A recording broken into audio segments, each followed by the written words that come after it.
Have you ever been looked at like you didn't belong? Like your very presence was an insult? Imagine paying thousands for a first-class ticket only to be told, loudly and publicly, that you're in the wrong seat.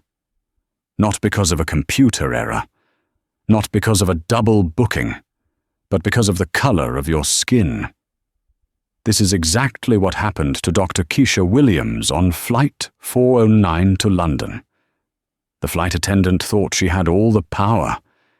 She thought she could humiliate Keisha and get away with it. But she made one critical mistake. She didn't know who was sitting 3 rows behind her, and she definitely didn't know that in 7 minutes her entire career would come crashing down. You won't believe the karma that hits in this story. Stay tuned.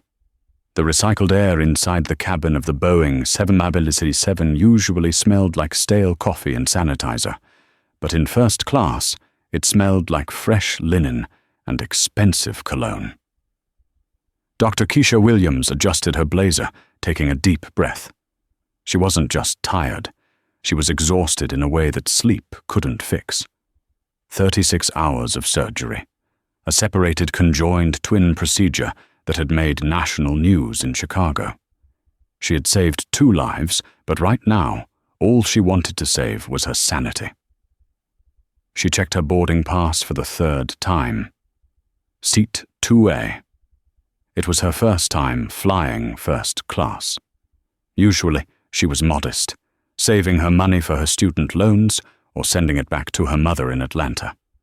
But today, the hospital board had insisted. "You're a hero, Dr. Williams," the chief of surgery had said, handing her the upgraded itinerary personally.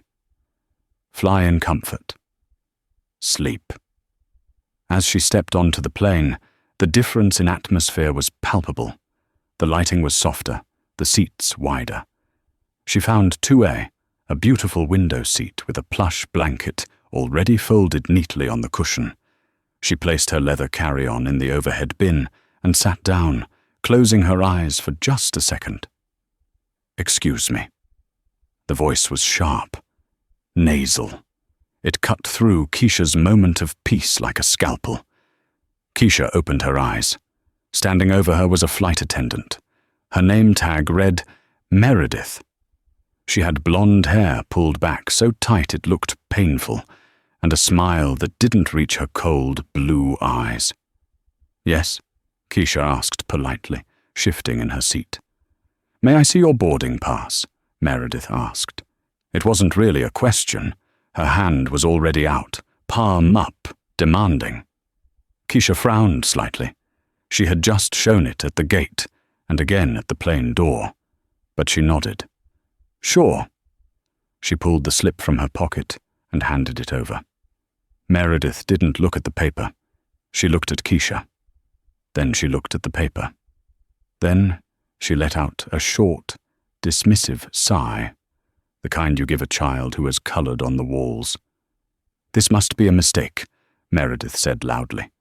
Heads turned. Across the aisle, a man in a gray suit looked up from his iPad. "I'm sorry?" Keisha asked, her heart rate picking up a beat. "What is a mistake?" "The computer system has been glitching all day," Meredith said, her voice raising an octave, ensuring the people in rows 1 through 4 could hear. "We've had several upgrades that weren't processed correctly. This seat is reserved for full-fare first-class passengers. I'm going to need you to grab your bag and head back to economy. Row 34 is open." Keisha felt the heat rise in her cheeks. "I didn't get a complimentary upgrade," she said, keeping her voice calm, a skill she learned in the ER. "The hospital paid for this ticket. Full fare. You can check the manifest." Meredith laughed. It was a dry, brittle sound. "Sweetheart, I've been flying this route for 15 years. I know who buys full-fare first-class tickets, and I know when someone is trying to sneak into a seat they don't belong in. Now please, you're holding up the boarding process." "I am not sneaking," Keisha said, her voice hardening. "I am a neurosurgeon. This is my seat. I have the ticket. And I have the authority to remove you from this flight if you cause a scene, Meredith snapped, dropping the fake customer service facade entirely. She leaned in closer, her voice dropping to a venomous whisper. Don't make this harder than it needs to be. We both know you're more comfortable in the back. The implication hung in the air, heavy and suffocating. It wasn't about the ticket. It never was. The cabin had gone silent.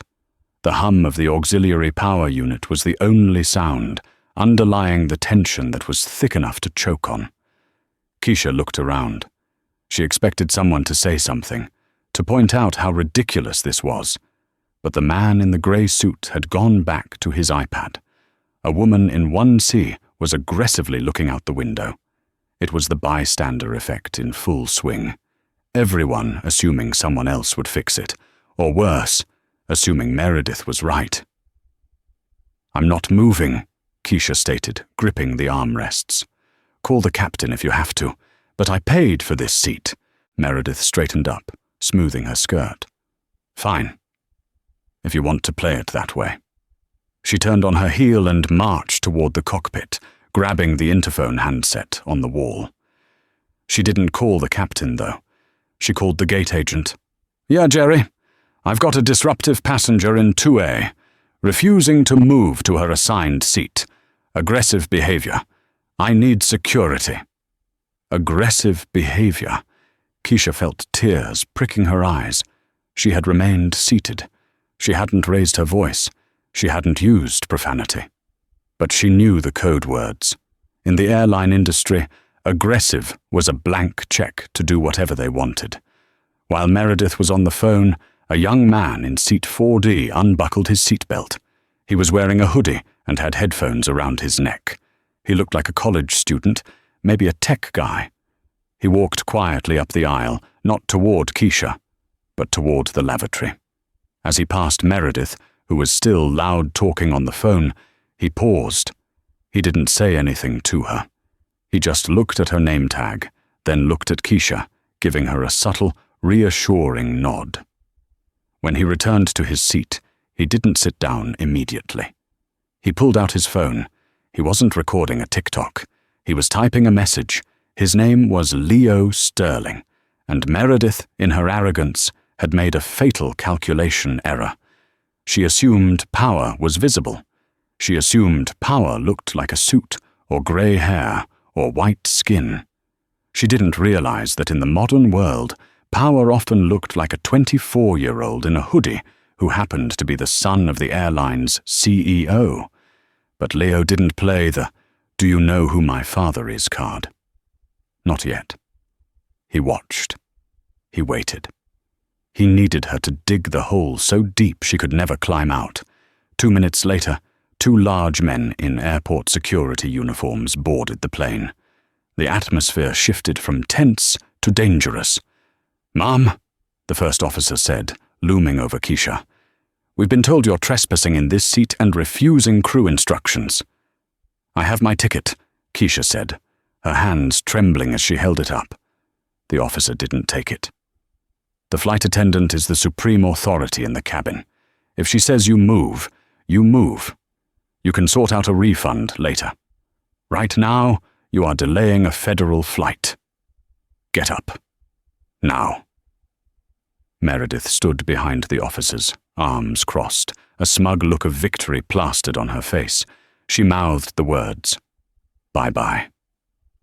Keisha stood up. She had worked too hard to get arrested. She had patients waiting for her in London for a consultation. She couldn't risk her medical license over a seat. She grabbed her bag, the shame burning her skin like acid. "I will be filing a complaint," Keisha whispered as she passed Meredith. "You do that, honey," Meredith replied, loud enough for the first few rows to hear. "Write a letter. Maybe someone will read it." Keisha began the long, humiliating walk down the aisle. Past business class, past economy plus, all the way to the back. Row 34. The seat didn't recline. It was right next to the lavatory.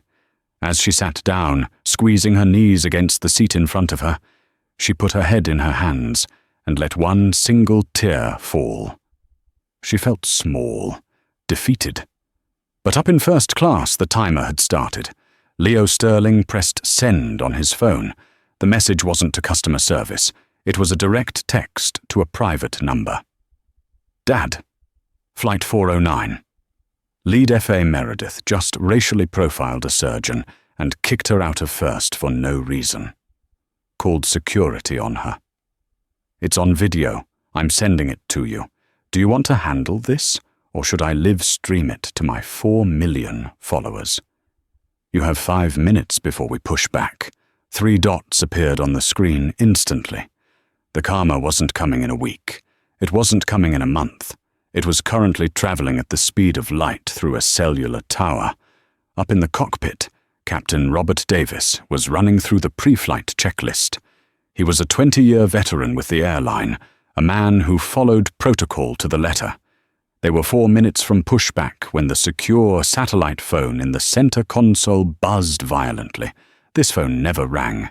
It was reserved for extreme emergencies, hijackings, catastrophic mechanical failures, or direct orders from the highest levels of the company bureaucracy. Captain Davis exchanged a worried look with his first officer before picking it up. Flight 409. Captain Davis speaking. The voice on the other end was calm, quiet, and utterly terrifying. It was Anthony Sterling, the CEO of the airline, a man Captain Davis had only met once at a company Christmas party 5 years ago. Captain Davis, the CEO said, skipping pleasantries, do not push back from the gate. Sir, is there a security threat? Davis asked, his hand hovering over the engine start switches. There is a threat to my company's reputation, currently wearing a flight attendant uniform in your first-class cabin, Mr. Sterling replied. His voice was icy. I have just received disturbing footage of a passenger, Dr. Keisha Williams, being forcibly removed from her paid first-class seat by your lead attendant, Meredith. Are you aware of this? Captain Davis felt a cold sweat break across his forehead. No, sir. I was informed by the lead attendant that we had a disruptive passenger refusing a seat assignment and that security handled it. That disruptive passenger just separated conjoined twins in Chicago and was flying as a guest of her hospital board. And she was profiled. The CEO paused, letting the weight of the situation sink in. Robert, my son is sitting in 4D. He sent me the video. It's indefensible. Fix it. Now. Yes, sir. How do you want me to proceed? You have 3 minutes before I authorize my son to release that video to the press. I want Dr. Williams back in her seat with a personal apology. And I want the flight attendant off my plane. She is grounded, effective immediately pending an investigation. Do not depart with her on board. The line went dead. Captain Davis stared at the phone for a second. He wasn't angry. He was furious. A flight attendant had lied to him, weaponized security against a premium passenger, and nearly caused a PR nuclear explosion that had brought the CEO down on his head. He unbuckled his harness. Keep the engines cold, he barked at his first officer. I'm going back there. In the cabin, Meredith was feeling quite pleased with herself. She was currently fluffing a pillow for the man in 1C, offering him a pre-flight champagne with her best fake smile. The problem was gone. Order was restored. She had shown everyone who was in charge. Then the cockpit door burst open. It wasn't a casual opening. It was forceful. Captain Davis stepped into the galley area, his cap tucked under his arm, his face like granite. The murmur of conversation in first class died instantly. Meredith, the captain said. His voice wasn't loud, but it carried the absolute authority of a man responsible for 300 lives at 35,000 feet. Galley, now. Meredith's smile faltered. Captain, we're just about to push. Now. She scurried into the small galley space, pulling the curtain slightly to shield them from the passengers, though everyone was straining to hear. "What is the problem, Captain?" She tried to keep her voice light, flirty even.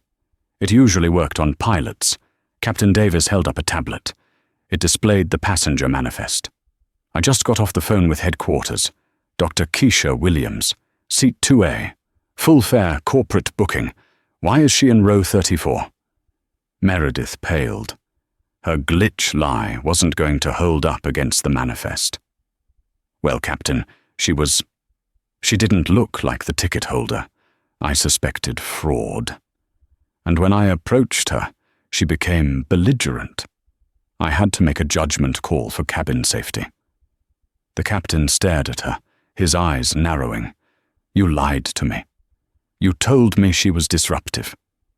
I have it on good authority. She was perfectly compliant until you called security to intimidate her." "Who told you that?" Meredith hissed, looking over her shoulder. "Did that little brat in 4D say something?" The captain stepped closer, his voice dropping to a lethal whisper. "That brat is Anthony Sterling's son, and you just gave his father a front-row seat to a civil rights lawsuit."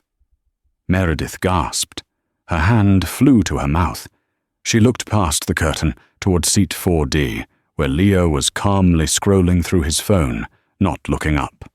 The color drained from her face so completely, she looked like she might faint.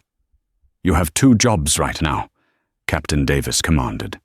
"1, you are going back to row 34. You are going to apologize to Dr. Williams. A sincere apology, Meredith. The best acting job of your life. And you are going to carry her bag back up here to seat 2A. Meredith looked horrified. "Captain, I can't. The humiliation. Everyone will see. You should have thought about that before you humiliated a neurosurgeon for existing in first class," he snapped. "Move!" Keisha was trying to make herself small in seat 34E. The economy section was fully boarded now, and the air was already thick and warm. The man next to her was spilling over the armrest, and the child behind her was kicking the seat rhythmically. She was composing an email in her head to the airline's board of directors. She was trying to focus on the logic, the facts, and not the overwhelming feeling of being dirty that Meredith had branded her with. She had saved lives yesterday. Today, she was treated like a criminal. She heard the click-clack of heels coming rapidly down the aisle. It stopped right at her row. Keisha looked up. Meredith was standing there. But the smugness was gone. Her posture was rigid, her face a mask of pure panic and forced contriteness. She looked like someone held at gunpoint. The surrounding passengers went quiet, sensing the shift in dynamic. "Dr. Williams," Meredith said. Her voice shook slightly. It wasn't nasal anymore, it was brittle. "Yes?" Keisha said, keeping her voice steady. Meredith swallowed hard. It looked painful. "There has been a terrible mistake, on my part. I have rechecked the manifest with the captain. Your ticket for 2A is valid." Keisha didn't move. She let the silence stretch. She let Meredith stew in it. "A mistake?" Keisha repeated slowly. "You seemed very sure 5 minutes ago. You called security." I was wrong," Meredith stammered, her face flushing blotchy red. "I severely misjudged the situation. I offer you my deepest apologies. It was unprofessional and unacceptable. It was the robotic apology of someone repeating words they were ordered to say. But it was an apology nonetheless. The captain has requested that I escort you back to your rightful seat," Meredith continued, gesturing vaguely toward the front of the plane. Then, as if swallowing broken glass, she added, "May I carry your bag for you?" Keisha looked at the flight attendant for a long beat. She wanted to scream at her. She wanted to demand to know why. Why did she see a black woman in a nice seat and immediately assume fraud? But Keisha was a professional, quietly, gracefully, Dr. Keisha Williams stood up. She retrieved her leather carry-on from under the seat. "I can manage my own bag," Keisha said, with quiet dignity. "Lead the way." The walk back was entirely different from the walk down. Before, it had been a walk of shame, heads turned away, judgmental whispers. Now, it was a procession of vindication. As she walked up the long aisle, trailing behind a deflated Meredith, passengers made eye contact with Keisha. Some nodded aggressively. A woman in Economy Plus mouthed, "Good for you." The vibe in the cabin had turned completely against the flight attendant. They crossed the curtain threshold back into first class. The air smelled nicer again. The man in the grey suit who had ignored her earlier suddenly found the floor very interesting. Meredith gestured to seat 2A. "Here you go, Dr. Williams. Again, my apologies. Can I get you a pre-flight beverage? Champagne? Water?" Meredith was trying desperately to salvage her job, pouring on the subservience. Keisha placed her bag in the overhead bin and sat down, relishing the soft leather and the legroom. She looked up at Meredith, her expression cool and detached. "Water is fine, thank you." Meredith nodded quickly, eager to escape the gaze of the cabin. "Right away." She turned to head to the galley. "Meredith," the voice came from the front. Captain Davis was still standing there, by the cockpit door. He hadn't gone back inside. Meredith froze. "Yes, Captain. I've reseated the passenger. We are ready for pushback." Captain Davis shook his head slowly. "No, Meredith. We are ready for pushback. You are not." Meredith looked confused. "I don't understand." "The second part of my orders from the CEO," Captain Davis said, his voice carrying clearly through the silent cabin. "You are removed from this flight, effective immediately. Grab your personal items. The gate agent is waiting for you on the jet bridge to take your security badge." The silence in the cabin was absolute. It was a heavier, more shocking silence than before. This was the nuclear option. Flight attendants were almost never pulled off a plane right before departure unless they were drunk or committed a crime. Meredith looked like she had been punched in the stomach. Her jaw literally dropped. "Captain, you can't. I have a mortgage. I have seniority. You can't just kick me off for a mistake." "It wasn't a mistake, Meredith. It was a choice you made based on prejudice. And you got caught by the wrong people," Captain Davis said firmly. He gestured to the open cabin door. "Get off my plane." Tears welled up in Meredith's eyes, real tears this time, tears of a bully who finally picked the wrong victim. She looked around the cabin for support, for anyone to say this was too harsh. No one looked at her. Even the man in 1C was suddenly engrossed in the safety pamphlet. In seat 4D, Leo Sterling finally looked up from his phone. As Meredith shakily grabbed her purse from the crew closet, she caught his eye. Leo didn't smile. He didn't gloat. He just gave her a small, indifferent wave. Bye-bye. Meredith, stripped of her authority, her dignity, and likely her career, walked off the plane alone. The heavy cabin door thumped shut behind her, sealing her fate. Captain Davis walked over to seat 2A. He crouched down slightly so he was eye-level with Keisha. His expression was deeply sincere. "Dr. Williams, on behalf of this entire airline, and personally, I am horrified by what happened to you today. It does not reflect our values, and it will be dealt with severely. Mr. Anthony Sterling, our CEO, would like to personally apologize to you when we land in London. We have arranged a car for you." Keisha felt the tension finally leaving her shoulders. "Thank you, Captain," she said softly. "I just want to sleep." "Understood. We'll make sure you aren't disturbed." As the plane finally pushed back from the gate, 7 minutes late, Keisha reclined her seat. She closed her eyes. The karma had been swift, brutal, and absolute. She didn't feel triumphant exactly, just relieved and tired. In 4D, Leo sent one final text to his dad. Situation handled. Captain Davis is a good guy. The doctor is back in her seat. Crisis averted. For now. He put his phone in airplane mode, put on his noise-cancelling headphones, and closed his eyes as the big engines roared to life. Justice, it turned out, travelled in first class today. The seatbelt sign pinged off 10 minutes after they reached cruising altitude, but the atmosphere in the first-class cabin remained heavy.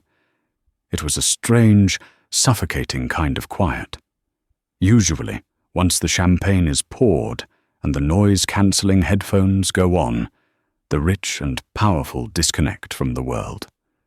But not today. Today, everyone was hyper-aware of the woman in seat 2A. Dr. Keisha Williams had reclined her seat, turning her body toward the window.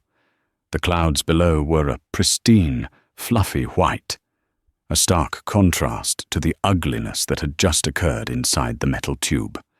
Her heart was still hammering against her ribs. The adrenaline of the confrontation hadn't fully faded, leaving her hands slightly shaky. She wasn't just angry, she was deeply, profoundly hurt. It was a wound that didn't bleed, but stung worse than any scalpel cut. A new flight attendant appeared. Her name tag read Sarah. She was younger than Meredith, with kind eyes that currently held a look of sheer terror. She approached Keisha's seat, as if she were approaching a bomb that might go off. "Dr. Williams," Sarah whispered, crouching down so low she was practically kneeling on the carpet. "I am so incredibly sorry for the delay and everything else. Is there anything I can get you? I have a vintage Dom Perignon, or I can brew a fresh pot of Blue Mountain coffee." Keisha turned from the window. She looked at Sarah. She saw a young woman, terrified that she would be guilty by association. "Coffee would be nice, thank you," Keisha said, her voice tired but kind. She refused to let Meredith's venom turn her into a bitter person. "Black? 2 sugars?" Sarah asked, having already memorized the preference Keisha had mentioned to the previous crew member before the incident. "Please." As Sarah hurried off to the galley, the man in seat 1C, the one in the grey suit who had found the floor interesting when Meredith was being fired, cleared his throat. He turned in his seat. He was an older man, distinguished, probably a CEO or a banker. He held a glass of scotch in a hand that bore a heavy gold signet ring. "Doctor," he said. His voice was gravelly. Keisha stiffened. She didn't have the energy for another fight. "Yes?" "I just wanted to say..." He paused, looking uncomfortable. He swirled the ice in his glass. "I saw what happened, and I didn't say anything. I assumed the crew knew what they were doing. I was wrong. It was shameful." It wasn't a perfect apology. It was laced with the excuse of "I assumed," the shield of the privileged observer. But in the silent cabin, it was an olive branch. Keisha looked at him. She could have snapped at him. She could have told him that his silence was just as loud as Meredith's yelling. But she was a surgeon. She fixed things. "Thank you," she said simply. "It's easy to assume the person in the uniform is right, but sometimes they're just people with prejudices." The man nodded, looking chastised. "I'll be writing a report to the airline as well, corroborating your account, if you need a witness." He slid a business card across the aisle. "James T. Hargrave, Senior Partner, Hargrave and Sons Investments." Keisha took the card. "Thank you, Mr. Hargrave." The tension in the cabin broke slightly. The acknowledgement had been made. A few minutes later, Sarah returned with the coffee on a silver tray, accompanied by a small box of gourmet truffles. "Compliments of the captain, ma'am." Keisha sipped the coffee. It was hot, strong, and grounding. She finally felt her shoulders drop. She pulled out her iPad to review the patient files for the consultation in London, trying to reclaim her identity.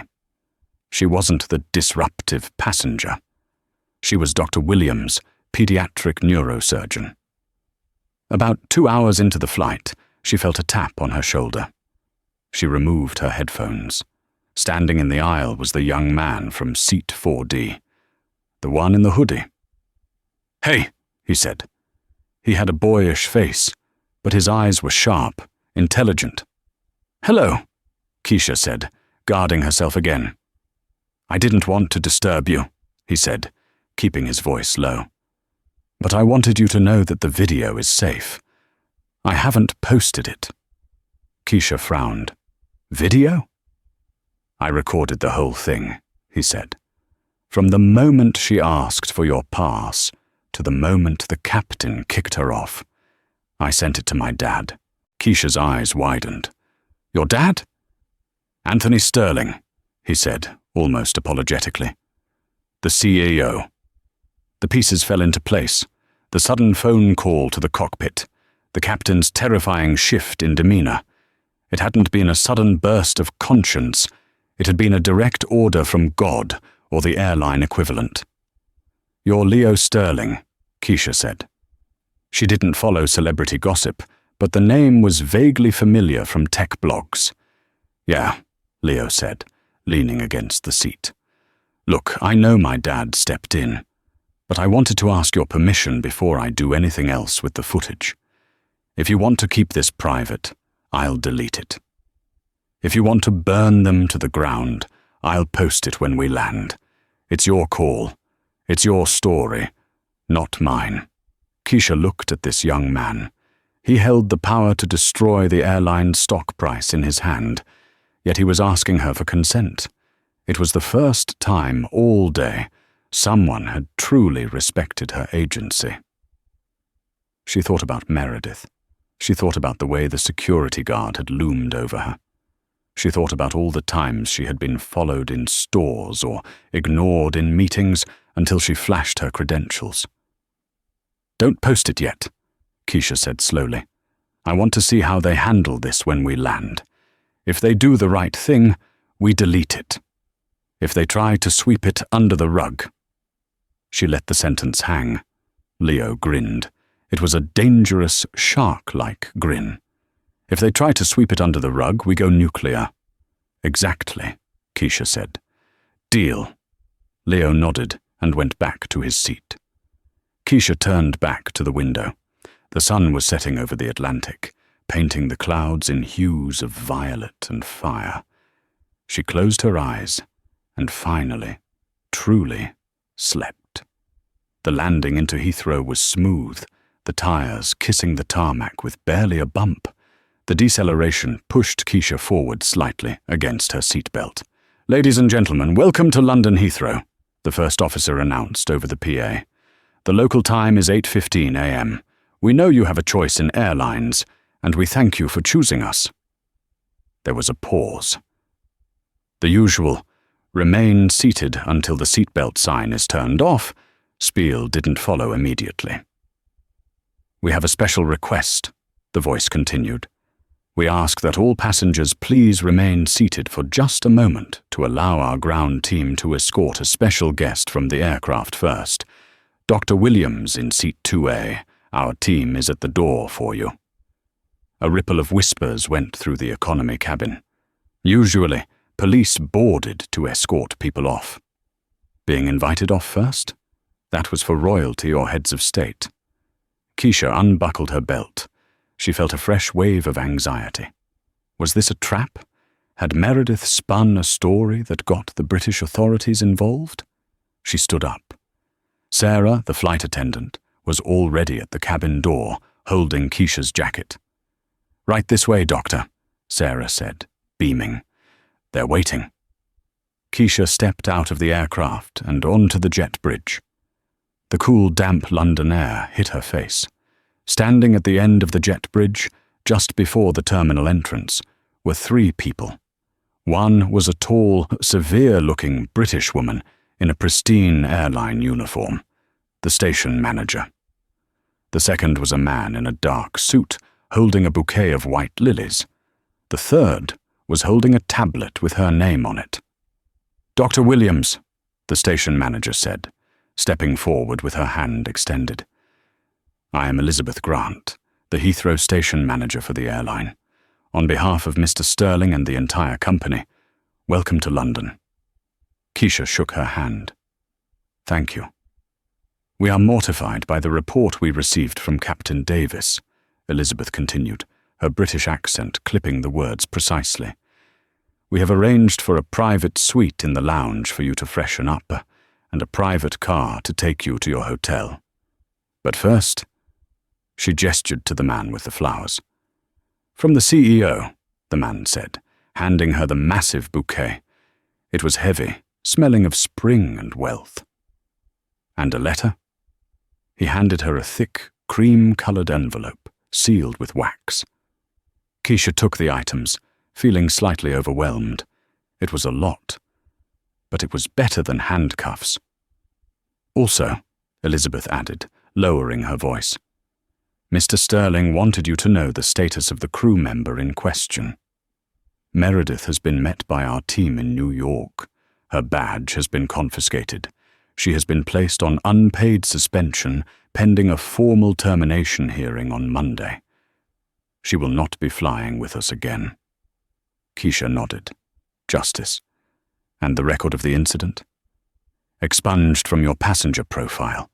You have been granted lifetime platinum status with the airline, effective immediately. It is a small token, but we hope you will give us another chance." Keisha looked at the card in her hand. Platinum status. It meant priority boarding. It meant no one would ever question her place in line again. It was a shield. "Thank you, Elizabeth," Keisha said. "I appreciate the gesture. This way, Doctor."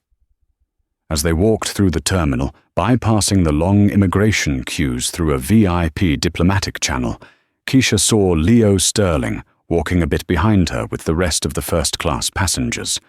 He caught her eye. He pointed to his phone and gave a thumbs up.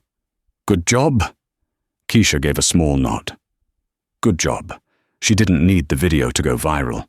The airline had terrified itself into submission. They knew that one tweet from Keisha, backed by the CEO's son, would end them. Keisha got into the back of the black Mercedes S-Class, waiting for her curbside. The leather was soft. The driver, a burly man named Anthony, took her bag. "Where to, Mom?"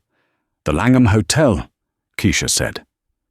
As the car pulled away, merging into the morning London traffic, Keisha opened the envelope.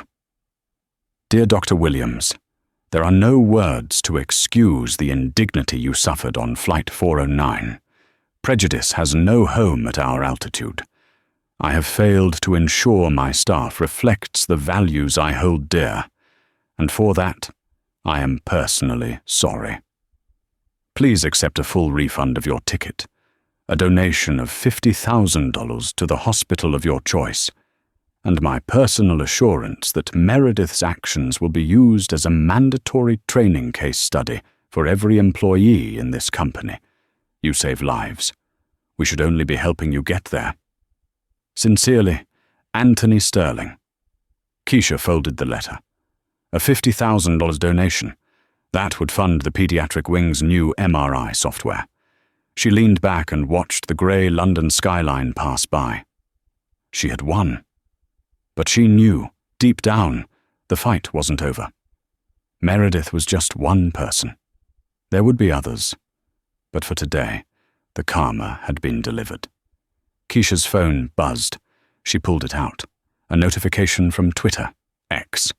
She didn't have many followers, mostly medical students and family, but her notifications were blowing up. Fly, with Meredith. Just got fired for profiling a passenger who was clearly aggressive. The woke mob comes for everyone. I have the real story. Justice. For Meredith. Flight attendant life. Keisha froze. Meredith wasn't going quietly. She was spinning the narrative. She was playing the victim. And she had posted a photo, a blurry photo of Keisha standing in the aisle, looking angry from when the security guards were there, with the caption, "This is the innocent doctor who threatened my job." The tweet already had 4,000 likes. Keisha felt the blood drain from her face. The piece of the limousine evaporated. The VIP treatment, the flowers, the letter. It couldn't stop the internet. She tapped the screen, scrolling through the comments. Another entitled passenger. She looks aggressive. Fire the airline. Support Meredith. Meredith was winning the court of public opinion because she struck first. She was weaponizing the very lie she told the captain. Keisha's hands shook. She wasn't just fighting a flight attendant anymore. She was fighting a narrative. She opened her text messages. She found the number Leo had texted her from when they exchanged info at the baggage claim. A detail to insert, they swapped numbers just in case. Keisha. Leo. She posted. She's lying. 3 seconds later. Leo, I see it. She just signed her own death warrant. Do I have permission to release the full video now? Keisha looked at the hateful comments rolling in on Meredith's post. The lies, the racism disguised as support for workers. She typed back one word. Keisha, burn it down. Meredith sat in a TGI Fridays near JFK Airport, nursing a third margarita. She was still in her uniform skirt, though she had swapped the blazer for a denim jacket. Her phone was buzzing incessantly on the sticky table. I told you, she said to her friend, Anna, a junior flight attendant who hadn't heard the full story yet. They always side with the high-value passengers. It doesn't matter that she was rude. It doesn't matter that she refused to show ID properly. They fired me. Anna shook her head sympathetically. That's awful, Mer. But look at the likes. You're going viral. You could probably get a GoFundMe going. People hate entitlement. Meredith smirked, scrolling through her Twitter feed. Her post was up to 15,000 likes. The comments were fueling her ego. Stand your ground, girl. Boycott the airline. She felt powerful. She had taken a humiliating defeat and turned it into a martyr moment. She was already planning her interview with a morning talk show. Then the buzzing stopped. It didn't fade out. It just halted. Weird, Meredith mumbled, refreshing the app. It's not loading.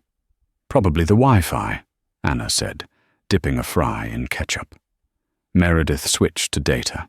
She refreshed again. A new notification popped up at the top of her feed. It wasn't a like. It was a quote tweet. It was from an account called a Leo Unfiltered. The account was verified. It had 4.2 million followers. The caption was simple. This you? A fly with Meredith. Here is the unedited 4K footage of what actually happened on Flight 409. Spoiler alert. The victim is the flight attendant.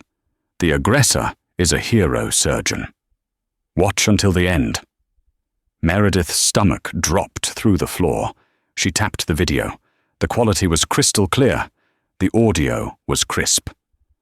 This seat is reserved for full fare first-class passengers. I'm going to need you to grab your bag and head back to economy. Row 34 is open. Meredith watched herself on the tiny screen. She looked villainous. The angle Leo had filmed from showed her sneering. It showed her rolling her eyes. But worse, it showed Dr. Williams. The video showed Keisha sitting calmly. It showed her hands trembling slightly as she handed over the ticket. It showed her polite confusion. I didn't get a complimentary upgrade. The hospital paid for this ticket. Full fare. Then came the kill shot, the part Meredith had forgotten about, the part where she whispered, "Don't make this harder than it needs to be. We both know you're more comfortable in the back." The audio picked it up perfectly. The racism wasn't subtext, it was text. It was undeniable. Meredith looked up at Anna, her face ashen. He recorded the whisper. Anna leaned over, watched 10 seconds of the video, and physically recoiled. She pulled her phone out and quietly unfollowed Meredith. You said she was screaming. You said she threw a bag at you. She was aggressive with her eyes, Meredith stammered, her voice rising in panic. The video is edited. It's deep fake. But the internet didn't think so. Meredith watched the numbers on Leo's tweet climb. 10,000 views in 1 minute. 50,000 views in 3 minutes. 100,000 views. The comments on Meredith's original victim post shifted instantly. The tide didn't just turn, it crashed over her. Sarah JT8, I just watched the video. You are a liar and a racist. You deserve jail time, not a GoFundMe. TechBro22, imagine talking to a brain surgeon like that. More comfortable in the back. Absolute trash behavior. The Real Lawyer. Defamation is a tort, Meredith. You just publicly lied about a passenger to destroy her reputation. Hope you have a good lawyer. Then, the official airline account responded to Leo's thread. At Airline Official. We are aware of the video. The employee in question was removed from service immediately upon landing. Following her subsequent false statements on social media, we are terminating her employment for cause and exploring legal action for defamation of our passenger. We stand with Dr. Williams. It was over. In 7 minutes, the same amount of time she had delayed the flight, Meredith went from an internet martyr to the most hated woman in America. Her phone rang. It was her union rep. Meredith? The rep's voice was tired.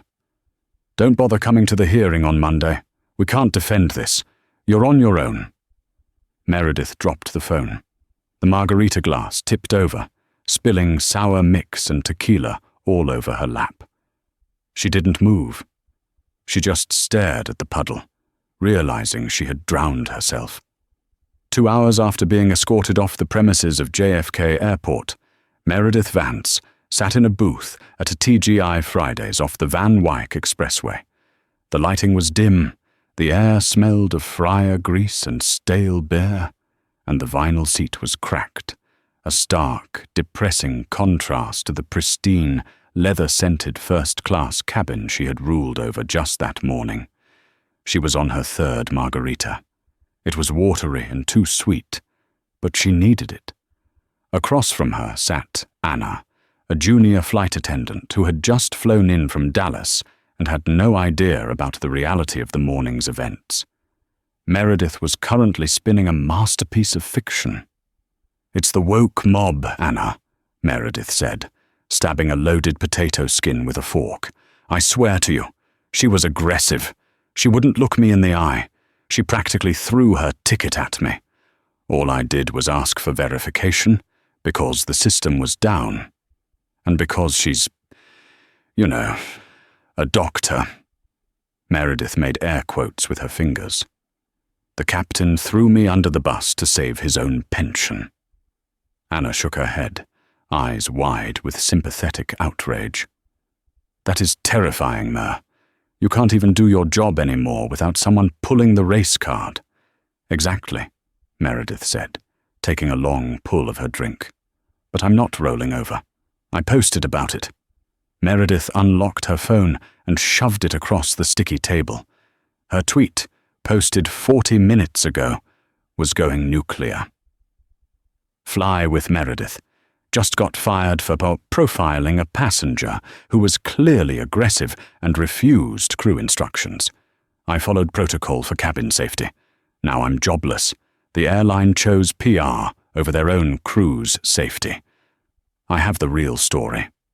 Justice for Meredith. Downrushed flight attendant life. Cancel culture. She had attached the photo she managed to snap while the security guards were looming over Keisha. In the grainy image, Dr. Williams looked tense, her face contorted in what could be interpreted as anger if you didn't know it was actually fear and humiliation. Oh my God, Mer, Anna gasped. Look at the numbers. Meredith smirked. She had been refreshing the page every 30 seconds. 18,000 likes, 4,500 retweets, 2,000 comments.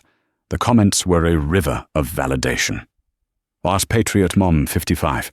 Sue them, we stand with you. Blue Line backer. Another entitled passenger, thinking rules don't apply to them. Stay strong. Free speech warrior. Boycott this airline. They hate their employees.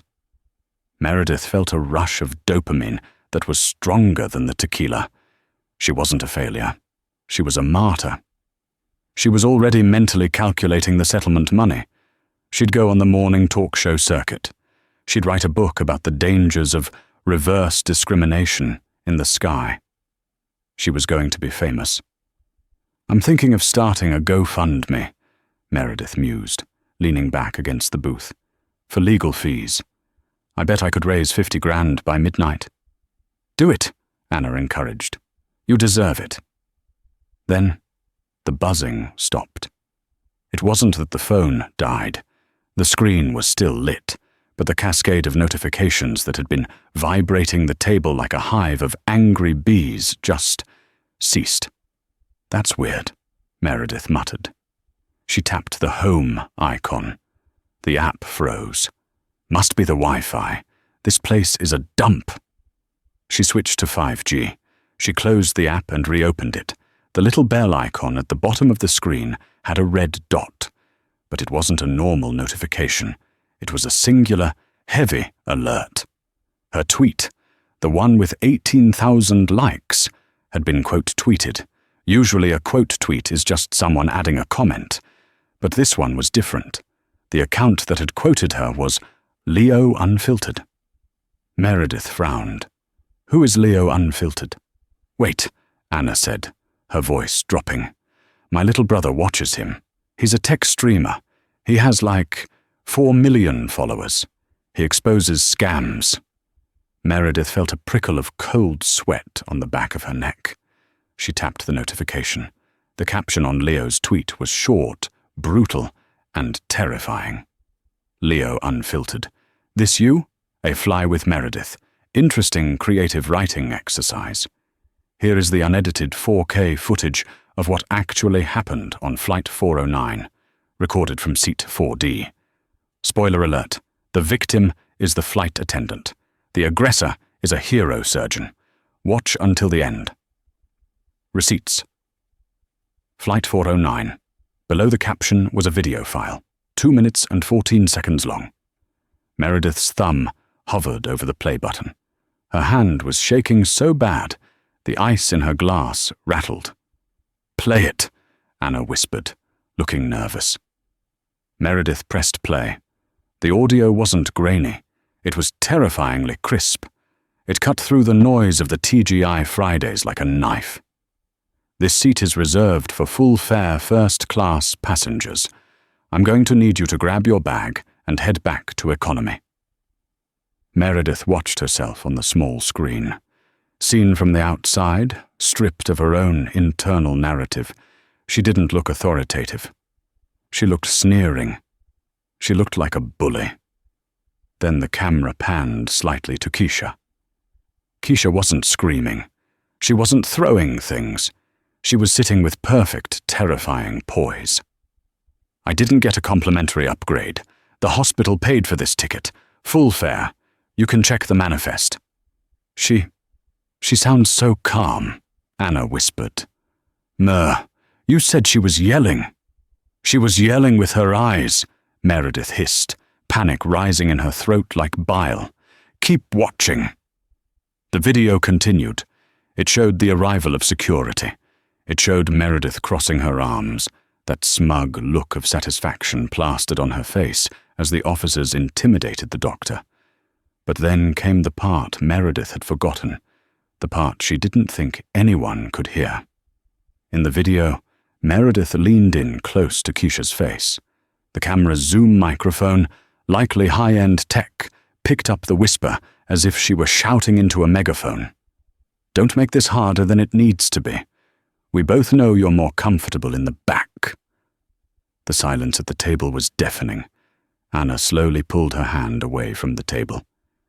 She looked at Meredith as if she were looking at a stranger, or perhaps a monster. "You said that?" Anna asked. Her voice was flat. "You actually said that?" I meant she's more comfortable in economy because she's frugal," Meredith stammered, grasping at straws that were rapidly burning to ash. It wasn't racial." "Meredith," Anna said, standing up and grabbing her purse. "That was the most racist thing I've ever heard. I can't be seen with you." "Anna, wait! It's a deep fake! It's AI!" Meredith shrieked, but Anna was already walking out the door, nearly running to distance herself from the blast radius. Meredith looked back at her phone. She refreshed the page. The numbers on her original tweet were stagnant. The numbers on Leo's tweet were vertical. 50,000 views in 4 minutes. 100,000 views in 7 minutes. She opened the comments on Leo's post. It was a digital slaughter. "8tech Guy 99. I'm shaking. More comfortable in the back? In 2024? This woman needs to be banned from society, not just the airline." "Nurse Life. That is Dr. Keisha Williams. She did my nephew's surgery. She is a saint. This flight attendant is pure evil." "How legal. Defamation, per se. Meredith just publicly lied about a passenger to destroy her reputation, and now there is video proof of the lie. She just handed the doctor a $1 million check." Meredith felt like she couldn't breathe. Her chest was tight. She tried to delete her original tweet. She tapped the trash can icon. Tweet deleted. But it was too late. Top comment on Leo's thread. "Screenshots are forever, sweetie. We saw what you posted. You tried to ruin a black woman's career to cover up your racism. The internet never forgets." Then, the final blow came. A notification from the official airline account tagged in the thread. Airline official. "We have reviewed the footage provided by Alt Leo Unfiltered. We are appalled. The employee in question, Meredith Vance, was removed from duty immediately upon landing. However, in light of her subsequent public statements attempting to defame our passenger, we are converting her suspension to immediate termination for cause. We are also forwarding this footage to the FAA and reviewing legal options regarding her breach of passenger privacy. We apologize deeply to Dr. Williams. Immediate termination. For cause. That meant no severance, no benefits, and with the FAA involved, she would be blacklisted. She would never work on a plane again. She wouldn't even be able to work at a check-in desk. Her phone rang. "Caller ID, Union Rep, Mike," she answered, her hand trembling. "Mike, you have to help me. It's a setup. The video is edited." "Stop it, Meredith." Mike's voice was cold, stripped of its usual bureaucratic patience. "I saw the video, and I saw your tweet. You violated the social media clause, the code of conduct, and federal non-discrimination laws. And then you lied to the union. We are pulling your representation. Don't show up to the hearing on Monday. Security has been instructed to bar you from the building." The line went dead. Meredith Vance sat alone in the booth. The TGI Fridays was noisy. Clinking glasses, laughter, a birthday song being sung at a distant table. But she sat in a bubble of absolute, freezing silence. She looked at her margarita. She looked at the spilled salsa. She looked at her phone, which was now vibrating continuously with hate mail, death threats, and news alerts. Her name was trending. Well, Meredith Vance. Izova was number 3 in the United States. She had wanted to be famous. She had wanted everyone to know her name. And now, they did. She put her head down on the sticky table and let out a sob that no one in the busy restaurant bothered to hear. The karma hadn't just hit her, it had flattened her. What happened to Meredith wasn't just bad luck. It was the inevitable result of arrogance meeting truth. She thought her uniform gave her the right to judge, but she forgot that in the age of smartphones, the whole world is watching. Dr. Keisha Williams didn't just win a lawsuit, she reclaimed her dignity and reminded us all that true class isn't about where you sit on a plane, it's about how you treat people. If this story got your blood boiling and your heart pumping, you're not alone. We post news stories of instant karma, dramatic revenge, and justice served every single week. Don't forget to smash that like button if you think Meredith got what she deserved. Subscribe and hit the bell notification so you never miss a story. Comment below. Have you ever seen someone get instant karma in real life? Tell us your story in the comments. Thanks for watching. And remember, be kind or be famous for the wrong reasons. See you in the next video.